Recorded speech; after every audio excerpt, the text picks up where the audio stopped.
Hello students, आज हम लोग एक क्वेश्चन देख रहे हैं जिसमें दिया हुआ है find out the E cell of a given cell representation is there. उसमें ई नॉट के वैल्यूज दिए हुए हैं, कॉन्सेंट्रेशन के टर्म्स दिए हुए हैं, और अगर टेम्परेचर स्टेटेड नहीं है तो हम लोग 298 ले लेंगे, और टेम्परेचर दिया है 298 तो वेल एंड गुड, हम लोग उसको यूज कर सकते हैं। ठीक, तो इस क्वेश्चन में अगर देखें कैसे इसको अप्रोच करना है, पहले हम लोग ई नॉट सेल फाइंड कर लेंगे। E naught cell is equal to E naught of right hand side जो रिड्यूस हो रहा है, that is Eg plus 2Ag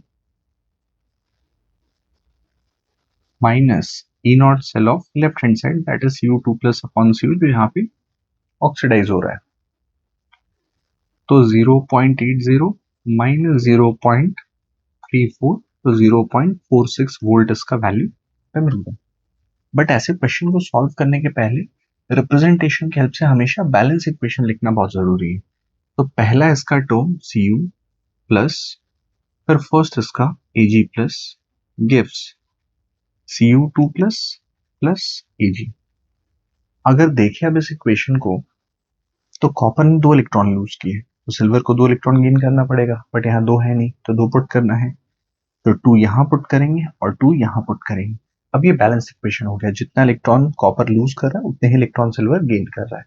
अब नर्स्ट इक्वेशन जब लगाते हैं तो E cell is equal to E naught cell minus 0.0591, 2 electron का एक्सचेंज है 2 log concentration of Cu2 plus upon concentration of Ag plus, और इसका स्क्वायर हो जाएगा।